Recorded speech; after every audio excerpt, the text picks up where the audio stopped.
Buenas noches a toda la audiencia ilimitada de Internet que nos están viendo, interactuando con nosotros a través de esta televisora VerTV.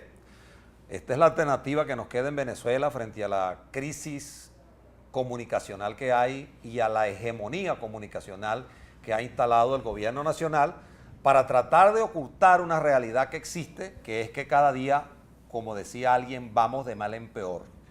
Esta noche vamos a hablar sobre un tema muy importante que tiene que ver frente a la crisis. El gobierno ha dicho que el tema por lo que no hay abastecimiento es porque digamos, un sabotaje económico, una guerra económica se llevó todos los productos. Han inventado muchísimas cosas. Hemos dicho, entre otras cosas, nosotros que ha habido una destrucción del aparato productivo en Venezuela, en el campo y la ciudad, y para eso hemos invitado esta noche al diputado del Estado Miranda, uno de los diputados más jóvenes de la Asamblea Nacional, a Ángel Medina, que nos acompaña para conversar sobre este tema. Él viene manejando esta situación.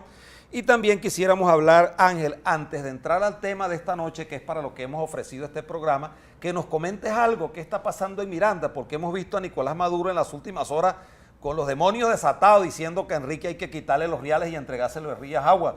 En tal caso, los reales a Miranda para dárselo a Elías Agua. Luego, Elías Agua ha declarado que hay que hacer un debate sobre lo que está en la Constitución, y hoy la diputada Aurora Morales, presidenta del Consejo Legislativo de Miranda, ha dicho también lo mismo. Antes de entrar al tema productivo, quisiera que nos dieras tu opinión. Bienvenido, Ángel. Bueno, gracias por la invitación, pero en primera instancia habría que ver el tema de Miranda como un tema global. No solamente el tema de Enrique Capriles, es el tema de Carlos Ocariz, que tiene una sentencia ilógica e irracional del Tribunal Supremo de Justicia, y además el tema de Juan Carlos Caldera, que el día jueves supuestamente va a tener su audiencia ante el Tribunal Supremo de Justicia. Cuando tú ves eso, ves un representante al Parlamento, ves un representante de un poder municipal y ves el representante del poder regional, todos de un mismo partido, y te das cuenta que cada una de las acusaciones y cada una de las acciones que ha venido promoviendo el gobierno o las instancias de los poderes públicos es una más ilógica que la otra. En el caso de Juan Carlos Caldera, él lo decía hasta el mediodía, que hizo una declaración. El único que tiene inmunidad dentro de todo ese caso es él, y es el único que están investigando, el resto no están investigando. En el caso de Carlos Ocariz es más ilógico todavía que un tribunal ordene recoger la basura de su municipio, no dice cómo, ni por qué, ni cómo se va a medir eso. Y más irracional todavía es el tema contra Enrique Capriles, que al final no es contra Enrique Capriles, es contra el pueblo de Miranda, contra todos los que vivimos en el estado de Miranda, porque el tema del situado constitucional es un tema constitucional y no le están dando la plata a Capriles, le están dando plata a la gobernación de Miranda para que ésta pueda sufragar todo lo que son sueldos y salarios, que ese situado constitucional, el 80% del situado constitucional se va en pago de sueldos y salarios y homologación de sueldos a bomberos, a personal médico, a empleados, a maestros, a trabajadores, en fin. Quitarle el situado constitucional no es quitarle la plata a Capriles, es darle un golpe a la descentralización, pero además un golpe a todos los mirandinos. Es un acto criminal. Total. Sí, mira, por cierto que Juan Carlos ha dicho que mañana va a mostrar la foto de un militar activo que aparece como encapuchado, que fue el que le montó aquella tramoya. O sea que en las próximas horas este debate va a ser interesante. Y lo veremos, y también nuestra solidaridad con Juan Carlos Caldera y nuestra solidaridad con el alcalde Ocariz, a quien han acusado de que no recoge la basura y que le dieron 20 días. Bueno, yo decía en estos días que si a Carlos Ocariz tiene problemas ciertamente con la basura, porque tuvo allí solamente un concejal que lo apoyaba, y ahora es cuando está saliendo adelante en este tema. Bueno, a Jorge Rodríguez tendrán que meterle cadena perpetua, porque cuando uno va a Macaragua, a Caricuagua, a La Vega, al Junquito, a cualquier sector de Catia, al 23 de enero, a La Pastora, cualquier sitio que tú vayas, la gente está nadando en basura. Y cuando entras a Caracas, hay un edificio de 5 pisos que pareciera que lo taparon con unos trapos viejos. No, son 5 pisos de excrementos y basura que están allí, frente nada más y nada menos que a Fuerte Tiuna. Ese es un gran sinvergüenza que no hace las cosas, que no recoge la basura, y que bueno, entonces quieren enjuiciar a Carlos porque ha tenido problemas con la basura, que es un problema grave nacional, y a Jorge Rodríguez no le paran a eso. Entonces vamos a entrarle al tema de hoy, que tiene que ver con la productividad. Tengo entendido, Ángel, en Venezuela se han destruido 4 millones de hectáreas productivas en el campo. En el sector farmacéutico, la mayoría de los laboratorios, tengo entendido el 40%. ¿Qué pasó? tengo entendido que el 40% de los laboratorios en Venezuela están en una situación de precariedad. Pero además de eso, tenemos un problema grave que la mayoría de las empresas que están ubicadas en el eje industrial, que va desde Guarenas hasta Puerto Cabello, allá han cerrado 6.670, algo así, grandes y medianas empresas. Bueno, yo te pregunto ahora, ¿qué propuesta tenemos entonces nosotros para atender el problema de la productividad en el país y qué debería hacer el gobierno para generar una emergencia y mejorar las condiciones de productividad en Venezuela frente a, digamos, un gobierno que actúe con seriedad y responsabilidad sin echarle la culpa a nadie ni al imperialismo, sino asumir su responsabilidad? Mira, tú hablabas del sabotaje al comienzo, que había supuestamente aquí iba a haber una guerra económica y había un sabotaje contra el gobierno. Yo creo que el gran sabotaje que ha sucedido en los últimos años se llama despilfarro. El gran sabotaje que ha sucedido en los últimos años se llama controles excesivos. El gran sabotaje que ha existido en estos años se llama, en todos los casos, este tema que creo que es la guinda de la torta, que es el tema del dogma ideológico. Cuando tú partes de la idea de que todo aquel, y este gobierno ha hecho su proyecto político a partir de la lucha de clases, y cuando tú partes de la idea de que todo aquel que produce en Venezuela, todo aquel que genera un empleo en el país, es estafador, es usurero, está atacando a la clase política y todos odian al gobierno, entonces ya ahí comienzan los problemas. Y por eso es que tú has visto que todo este proceso en los últimos años, primero de exceso de controles, segundo de expropiaciones innecesarias, han traído como consecuencia el cierre de compañías, que hoy la pequeña, mediana y gran industria está operando al 50% de su producción, al 50% de su capacidad instalada, que hoy lamentablemente en Venezuela hay un cerco legal para poder siquiera abrir una compañía en Venezuela, que hoy en Venezuela no están dispuestas ninguna condiciones ni para conseguir materias primas y mucho menos para acceder a las divisas y para emprender en Venezuela. Es decir, emprender en Venezuela, tener un negocio en Venezuela es un acto heroico. Pero para el gobierno eso no es un acto heroico. Todos ellos son especuladores y como son especuladores hay que controlarlos. Y ahí es donde empieza el primer problema. Nosotros estamos promoviendo y vamos a promover a la Asamblea Nacional una ley de producción nacional. ¿Qué esa ley? Es una ley que en primera instancia lo que provoca es un cambio de visión. No es que tú tienes que atacar al sector industrial y que progrese y que genere ideas en Venezuela. No es que tú tienes que controlar excesivamente al que progresa y crea empleos en Venezuela. Tú tienes que promover empleos en Venezuela y tienes que promover la iniciativa. ¿Cuántas personas en Venezuela no tienen excelentes ideas? ¿Cuánta gente? Se dice que el venezolano es un hombre muy emprendedor, le gusta ser el dueño de su propio negocio, le gusta ser el dueño de su propio destino. Bueno, eso no se está promoviendo hoy porque hay cosas tan sencillas como, lo repito, inscribir una compañía en los procesos para inscribir una compañía en Venezuela. Son procesos excesivamente largos, engorrosos, que requieren gran cantidad de dinero y que al final la persona que quiere emprender termina diciendo, bueno, esto es un problemón porque me consigo además con un cerco legal que se coloca alrededor del emprendimiento, que evidentemente lo asfixia, lo agota, lo acaba. Cualquier comerciante que nos escuche se dará cuenta cuántos impuestos tiene que pagar y cuántas supervisiones tiene que recibir todos los días.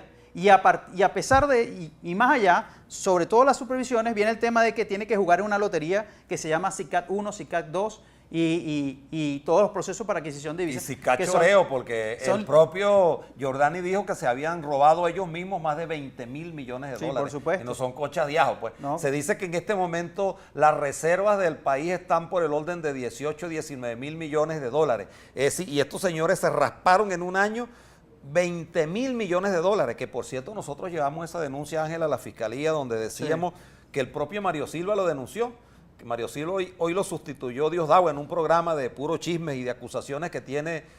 Ahora Diosdado hace el papel de guachimán en la asamblea y de sapo los días jueves, creo que tiene un programa donde acusa a diestra y siniestra a todo el mundo. Y bueno, allí Mario Silva lo acusó a él de haberse llevado más de 20.000 millones de dólares con empresas fantasma, a su hermano, a uno que era jefe de la DC y todo eso. Entonces, además de que no ha habido una productividad en el campo, entonces ese dinero que era para traer comida, para traer alimentos esenciales, yo le decía hoy a una de mis ayudantes, a Manuela, que me buscara en la información del día de hoy sobre ¿Cuánto costaba un pan de jamón el año pasado? Costaba 200 bolívares, este año cuesta 450 ya y no hemos llegado a diciembre.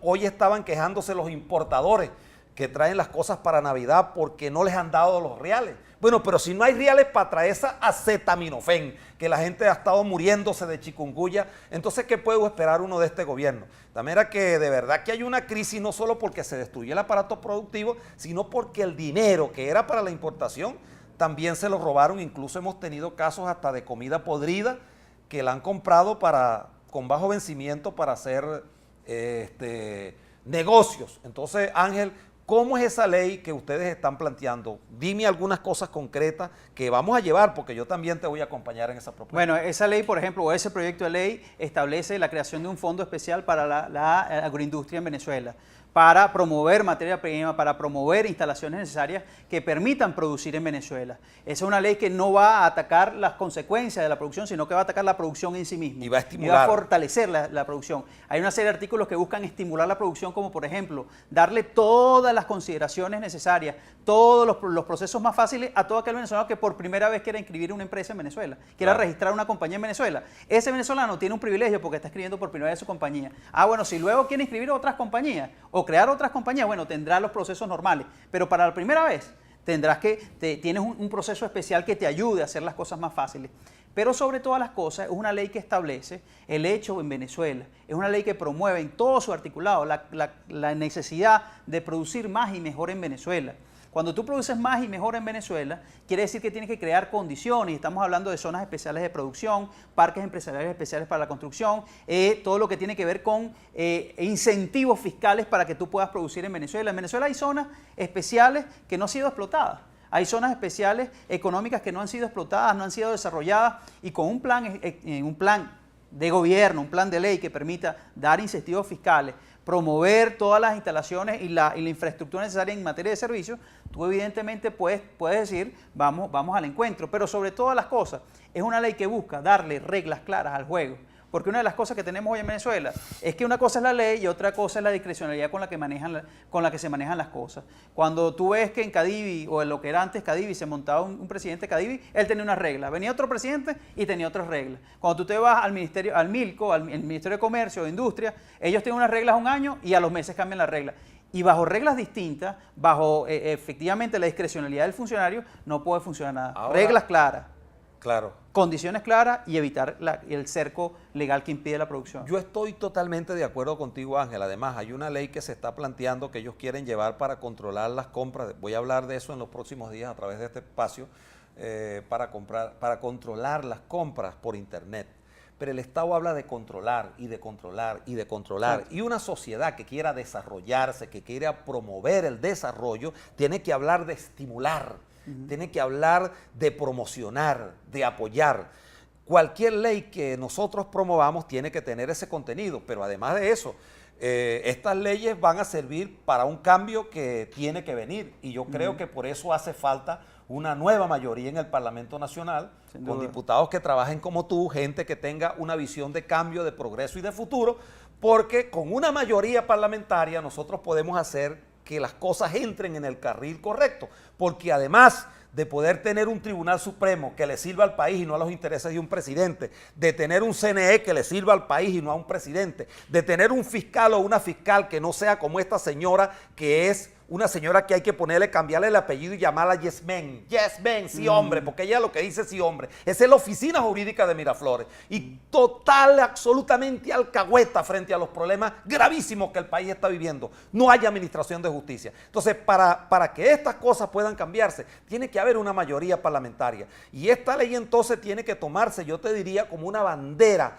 para que el año que viene, porque yo estoy seguro que con todos los controles que ellos tienen en la cabeza, no van a apoyar una ley como esa que tú hablas, que es estimular la producción y el aparato. Por eso es bien bueno que el país que nos ve y aquellos que piensan que las cosas están aquí a la vuelta de la esquina, es necesario tener una mayoría parlamentaria para que las cosas puedan cambiar. ¿Qué dices tú de eso, Ángel? Y no solamente, yo creo que no hay que esperar al año que viene. Nosotros ya esta semana arrancamos al Estado portugués, reuniones con productores agrícolas, con productores de café, con los productores que están en Portuguesa, que abren el del agro. La semana arriba vamos a estar en Carabobo hablando con empresarios. Después vamos a estar hablando con los pescadores. En fin, vamos a estar recorriendo Venezuela llevando este instrumento como una forma de lucha, no solamente como un proyecto de ley, como una forma de lucha para darle a conocer a Venezuela que hay otras vías para producir más y mejor, que hay otras maneras de entender al país y que este país puede volver a ser mucho de lo que fue y puede ser más de lo que fue. Eso es. Bueno, Ángel, gracias, vale, por acompañarme. Este programa está a la orden para cuando quieras venir a plantear los problemas que afectan hoy al país y propuestas como la que has traído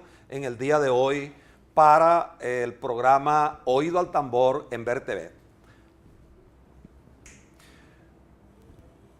Vamos aquí ahora a hablar sobre las cosas que todos los lunes planteamos en el Oído al Tambor. Hoy quiero decirles a ustedes que el gobierno nacional, frente a una profunda crisis que está atravesando, que tiene que ver con que ya tocaron fondo, que esto llegó a su final. El fin de ellos no sé cuándo es, solo lo sabe Dios, la fuerza que el pueblo le ponga y lo que está previsto en la Constitución, lo que establece la Constitución y los mecanismos que allí están desarrollados. Pero en tal caso, esto fracasó, este modelo económico, un modelo económico de controles, donde piensan que controlando la economía van a resolver los problemas del país. Y así como decíamos ahora conversando con el diputado Ángel Medina, destruyeron todo el aparato productivo. No hay una sola empresa en Venezuela que este gobierno haya controlado, que hoy esté productiva, que esté dando resultados. Son como lo he dicho en otras oportunidades, como el caballo de Atila, que por donde pasaban la hierba no crecía. Son como la boca del chivo que lo que muerden lo secan. Destruyeron el aparato productivo, pero destruyeron en Venezuela una cosa que es sagrada, que es la salud del pueblo venezolano. Hemos visto o vemos todos los días en las condiciones deplorables cuando cualquier ciudadano asiste a un centro de salud, eso es peor que hospitales o campañas de guerra. Pero qué decir del tema de la inseguridad, que en Venezuela ya es prácticamente inaguantable. El AMPA con el moño suelto le ganó la guerra al gobierno. Esta es una guerra desatada del AMPA contra los ciudadanos humildes, decentes, porque la mayoría de los que caen los fines de semana son muchachos entre 18 y 22 años que son de los sectores más populares.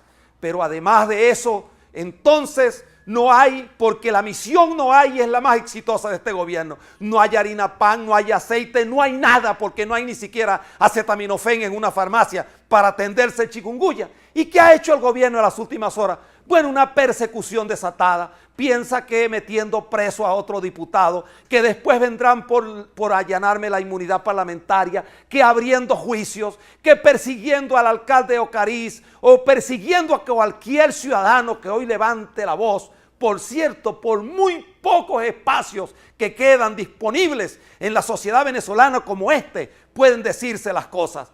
Pues tendremos que agarrar un megáfono y pararnos en una esquina si es necesario, pero hay que decir las cosas. Yo saludo que el pueblo venezolano haya empezado a movilizarse e invito a ese plan de movilización que ha convocado la Mesa de la Unidad el pasado sábado, cuando acompañamos una convocatoria que hicieron todos los partidos, convocada por Chugo Torrealba, donde ya empezamos a movilizarnos pacíficamente, porque el gobierno ha tratado de satanizar a las movilizaciones y cualquiera que se movilice lo llaman de guarimbero. No hay más guarimbero que este gobierno, que lo que ha generado es devastación y ha destruido todo el país, como ya lo hemos dicho. Pero esto sí tiene salida, sí hay esperanza, sí va a haber un cambio para bien de todos los venezolanos, y ese cambio lo tenemos que buscar todos. Tenemos que trabajar todos los días, tratar de seguir reunificando a la sociedad venezolana como lo estamos haciendo, como lo estamos logrando, y yo estoy seguro que más temprano que tarde, como está en la Constitución, con una inmensa mayoría en el Parlamento, vamos a lograr a empezar a producir ese cambio con toda la fuerza que el país requiere. Para eso necesitamos trabajar con mucha fuerza, a impulsar leyes, reclamar, llevar propuestas al país y estar al lado del pueblo todos los días, acompañándolo en todas sus vicisitudes. La gente siempre me pregunta: ¿dónde estás, Ismael, que no te veo? Aquí estoy, Venezuela, y estoy aquí porque hoy los medios de comunicación que el gobierno ha comprado, que se ha apropiado, que se los ha robado, nos han tratado de sacar, nos pueden sacar de cualquier sitio, menos de las entrañas del pueblo y de las luchas de un pueblo que tiene aspiraciones de justicia y de cambio. Unidad y cambio. Nos veremos el próximo lunes, Dios mediante, en el oído al tambor. Un abrazo a toda Venezuela y al mundo que nos ve por Ver TV. Y el próximo lunes estaremos aquí con mucho brío y con mucha fuerza para seguir hablando y proponiéndole soluciones a Venezuela. Hasta el próximo lunes, Dios mediante, a las 11 de la noche.